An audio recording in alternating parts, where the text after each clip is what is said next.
ఏది అయినా ట్రై చెయ్యి ఆచి చికెన్ మసాలా. ఆచి చికెన్ మసాలా. ఏపీ విభజన ప్రక్రియ గురించి లోక్సభలో బీజేపీ ఎంపీ తేజస్వి సూర్య చేసిన వ్యాఖ్యలకు మంత్రి పొన్నం ప్రభాకర్ కౌంటర్ ఇస్తున్నారు. లైవ్ ద్వారా చూద్దాం.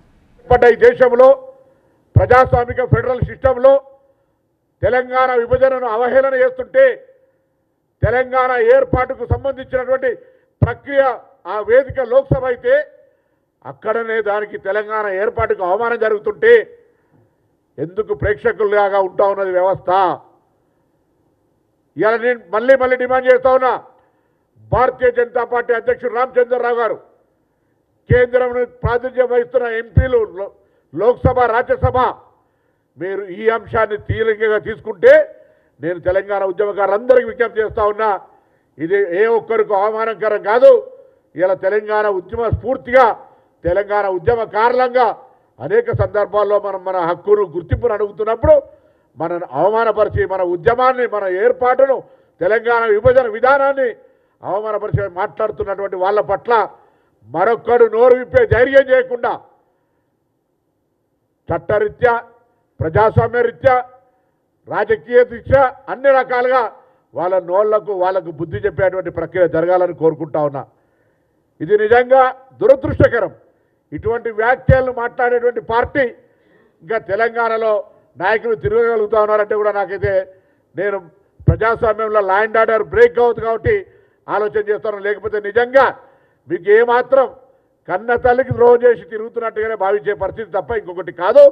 నేను ఇప్పటికైనా మరొక్కసారి ఈరోజు ఈ తెలంగాణ ఏర్పాటును ఇండియా పాకిస్తాన్ విభజనతోటి పోల్చినటువంటి ఎంపీని వెంటనే పార్లమెంట్ నుంచి బర్తరఫ్ చేయాలి. ఆయన మాట్లాడినటువంటి మాటలను రికార్డు నుంచి తొలగించాలి. తెలంగాణ నుంచి ప్రాతినిధ్యం వహిస్తున్న భారతీయ జనతా పార్టీ ఎంపీలు ముందుగా చొరవ చూపెట్టి ఈ అంశం మీద స్పందించాలి. లేదంటే తెలంగాణ వ్యాప్తంగా ఉన్నటువంటి నా ఉద్యమకారులు, తెలంగాణ అమరవీరుల కుటుంబాలు, తెలంగాణకు సంబంధించినటువంటి ప్రతి ఒక్కరూ ఈ అంశం మీద స్పందించాల్సిందిగా కోరుతూ నేను ఈరోజు ఓం బిర్లా గారికి లేఖ పంపిస్తా ఉన్నా. దయచేసి తెలంగాణ ప్రజల ఆత్మగౌరవానికి, తెలంగాణ ఏర్పాటుకు వేదికైన లోక్సభను అవమానపరుస్తూ మాట్లాడినటువంటి విధానాన్ని వెంటనే ఆ మాటల్ని రికార్డు తొలగిస్తూ ఆ సభ్యుడిపై తగిన చర్యలు తీసుకోమని, అవసరమైతే తెలంగాణ పార్లమెంటు సభ్యులుగా మాజీ పార్లమెంటు సభ్యులను కూడా కలిసి నేరుగా స్పీకర్ని కలిసి విజ్ఞాపన కూడా చేస్తాం. అతను సభలో ఉండడానికి వీల్లేదు అనేటువంటి డిమాండ్ తెలంగాణ మాజీ పార్లమెంటు సభ్యుడిగా డిమాండ్ చేస్తూ ఉన్నాం. ఇది తెలంగాణ ప్రజల యొక్క అగౌరవపరచడం తప్ప ఇంకొకటి కాదు. ఉద్యమాన్ని అవమానపరచడం, రాష్ట్ర ఏర్పాటును అవమానపరచడం, ప్రజాస్వామ్యాన్ని అవమానపరచడం, రాజ్యాంగాన్ని అవమానపరచడం, ఏ లోక్సభ రాజ్యసభలలో వేదిక ద్వారా పాస్ అయిందో ఆ పాస్ అయిన విధానాన్ని వ్యతిరేకించడం ఇది అప్రజాస్వామికం. దీనిపైన భారతీయ జనతా పార్టీ నాయకత్వం స్పందించాలని సందర్భంగా డిమాండ్ చేస్తూ ఉన్నాను.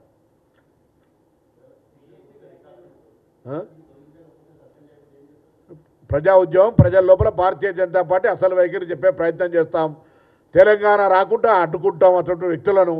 తెలంగాణ ఆత్మగౌరవానికి భంగం కలిగేటువంటి వ్యక్తుల పట్ల తెలంగాణ ప్రజలకు తప్పకుండా చీమున్న ఎత్తురు ఆనాడు తెలంగాణ కోసం కొట్లాడిన ప్రతి వ్యక్తి రాజకీయాలకు అతీతంగా ఇటువంటి వ్యాఖ్యల మీద స్పందించాలని కోరుతా ఉన్నాం.